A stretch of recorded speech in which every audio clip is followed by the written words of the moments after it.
ఎగువ రాష్ట్రాలైన కర్ణాటక, మహారాష్ట్రలో భారీ వర్షాలు పడకపోవడం వల్ల కృష్ణా బేసిన్లోని ప్రాజెక్టులో నీరు లేకుండా పోయింది.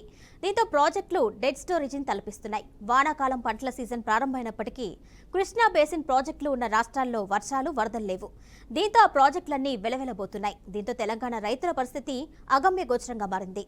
తెలంగాణలోని నీటి ప్రాజెక్టుల పరిస్థితిపై మరింత సమాచారం మా ప్రతినిధి శ్రీనివాస్ అందిస్తారు.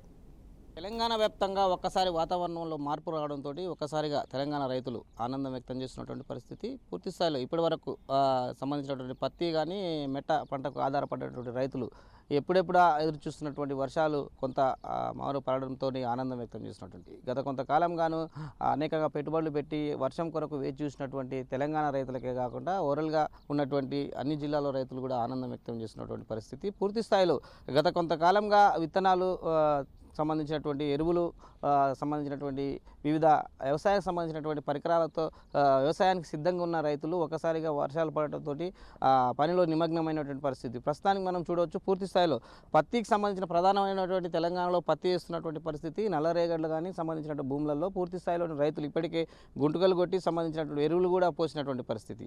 ఈ వర్షం సంబంధించినటువంటి వాతావరణ మార్పుల వల్ల ఒకసారిగానే ఆనందం వ్యక్తం చేస్తున్నటువంటి పరిస్థితి. దీనికి సంబంధించి మనతో మాట్లాడడానికి సంబంధించినటువంటి పత్తి రైతు కౌలు రైతు కూడా ఉన్నాడు. మనతో పాటు మాట్లాడడానికి కూడా వారు ఇక్కడ ఉన్నారు. చెప్పండి, ఓవరాల్గా చూసినట్లయితే వర్షం గత నెల రోజులుగాను పడని పరిస్థితి.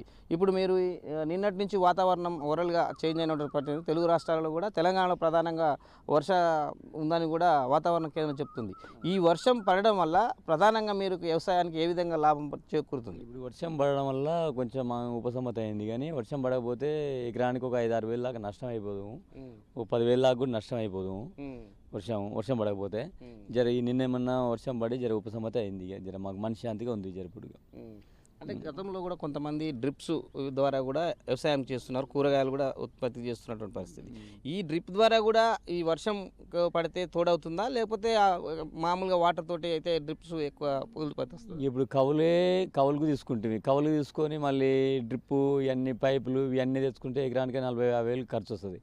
ఇది ఎకరానికి కవులకు ఇబ్బంది అవుతుంది, మళ్ళీ డ్రిప్కి ఇబ్బంది అవుతుంది. మళ్ళీ రైతు మాకు వచ్చే సంవత్సరం ఇస్తారని గ్యారంటీ ఏం లేదు, వచ్చే సంవత్సరం ఇస్తారని గ్యారంటీ ఏం లేదు మాకు. కాబట్టి ఇక ఏమైనా వర్షాలకే గింజలు పెట్టుకోవడం, వర్షంతో ఆధారపడి ఉంటున్నాం మేము. ఓవరాల్గా చూసినట్లయితే ప్రధానంగా వర్షము ప్రధానం చూసిన దానికి సంబంధించినటువంటి పంటలే పంతాయి, కానీ మిగతా సంబంధించినటువంటి వాటర్ మీద ఆధారపడితే సంబంధించినటువంటి వర్షపాతం లేకపోతే ఇబ్బంది పడే పరిస్థితి అని కూడా చెప్తున్నారు. మనతో పాటు మాట్లాడడానికి కూరగాయల సాగు చేస్తున్నటువంటి రైతు ఎవరైతే ఉన్నారో అతను కూడా మనతో పాటు ఉన్నారు. దీనికి సంబంధించి విషయాలు చెప్పడానికి మనం చూడొచ్చు. పూర్తిగా ఇక్కడ ఈ డ్రిప్తో సేద్యం చేస్తున్నా కూడా వాతావరణంలో మార్పు అంటే ఓవరాల్గా చూసినట్లయితే ఇప్పుడు ఋతుపవనాలు మార్పులోని భాగంగా 2 రోజులు వర్షం పడుతుందనేది సూచనలు చేస్తున్నారు. డ్రిప్తో ఇక్కడ చూసినట్లయితే సంబంధించినటువంటి కూరగాయల సాగు చేస్తున్నారు మెట్ట ప్రాంతంలో. ఈ కూరగాయల సాగు డ్రిప్తో చేసినా కూడా వాతావరణంలోని తేమ శాతం ఉంటేనే కూరగాయలు సంబంధించినటువంటి చెట్లు కానీ సంబంధించినటువంటి ప్రోడక్ట్ కూడా వస్తుంది. ఈ వాతావరణంలో మార్పు లేకపోయితే ఎలాంటి డ్రిప్ పెట్టినా కూడా సరైన ఉత్పత్తి కానీ సరైనటువంటి దిగుబడి కూడా రాదని చెప్తున్నటువంటి రైతు మనతో పాటు ఉన్నారు. రైతుతో ఏ విధంగా అది డ్రిప్ కాదు సంబంధించిన వాతావరణం మార్పు వల్ల ఏ విధంగా ఉపయోగపడుతుందో అతను కూడా తెలుసుకుందాం. చెప్పండి, ఏం పేరు మీ పేరు, మీది ఎక్కడ, పరిస్థితి ఎట్లా ఉంది? వాతావరణంలో మార్పు ఉంది, 2 రోజులు తుఫాను ఉన్నట్లు కూడా తెలంగాణ వాతావరణ కేంద్రం కూడా చెప్పినటువంటి పరిస్థితి. మీరు డ్రిప్తో పండిస్తున్నారు, సంబంధించిన వాతావరణ మార్పులు జరిగింది, దీనివల్ల మీకు పంటకు ఉపయోగం అవుతుందా, ఏ విధంగా ఉంటుంది? ఎంత డ్రిప్ వేసినా కూడా వాతావరణం వర్షం పడితేనే అనుకూలంగా ఉంటుంది సార్. ఇప్పుడు డ్రిప్ వేసి ఫర్టిలైజర్ ఇచ్చి ఎన్ని చేసినా కూడా ఈ వాతావరణం వాన పడ్డదంటే మాకు అధిక దిగుబడి వచ్చే అవకాశం ఉంటుంది. ఎన్ని మందులు ఎక్కించినా ఎంత చేసినా వాతావరణం కూల్గా ఉండాలి. ఇక మేము వేసేది కూరగాయల పంట, ఇక పత్తి కూడా వేస్తాంలే, కానీ ఇది వేసిన దానికి ఇన్ని రోజులు అది పెట్టి కూడా మరి 20 రోజులు అయింది. గత 3 డేస్ బ్యాక్ నుంచి వానలు పడుతున్నాయి. మాకేమంటే డెవలప్మెంట్ కనపడుతుంది, గ్రోత్ అవపడుతుంది. ఇప్పటివరకు అయితే మాకు 10 రోజులకు ఒకసారి 15 రోజులకు ఒకసారి వాన పడితే ఈ మెట్ట పైరుకు కానీ మేము వేసే కూరగాయల చేనుకు కానీ మంచిగా గ్రోతింగ్ ఎక్కువ వచ్చి మాకు దిగుబడి ఎక్కువ వస్తుందని ఆశిస్తున్నాం సార్. ఇది ఇక్కడ ఉన్నటువంటి పరిస్థితి. ఓవరాల్గా చూసినట్లయితే తెలుగు రాష్ట్రాలలో వాతావరణంలో మార్పు చేయడం వల్ల మెట్ట పంట రైతులే కానీ దీనికి సంబంధించినటువంటి పూర్తి స్థాయిలో రైతులు కూడా ఒకసారి ఆనందం వ్యక్తం చేస్తున్నటువంటి పరిస్థితి. ఇదే విధంగా మెట్ట సాగు చేస్తున్న ప్రధానంగా పత్తి అయితేనేమి సంబంధించినటువంటి వివిధ పంటల్లోని మరో రైతు కూడా మనతో పాటు ఉన్నారు. వారు చెప్పడానికి ప్రయత్నం చేద్దాం. సార్ చెప్పండి, మీరు గతంలోని మెట్ట పంటలు సాగు చేస్తున్నారు. గత నెల రోజులుగా వాతావరణంలోని వర్షం లేకపోవడం ఇబ్బంది పడ్డ పరిస్థితి.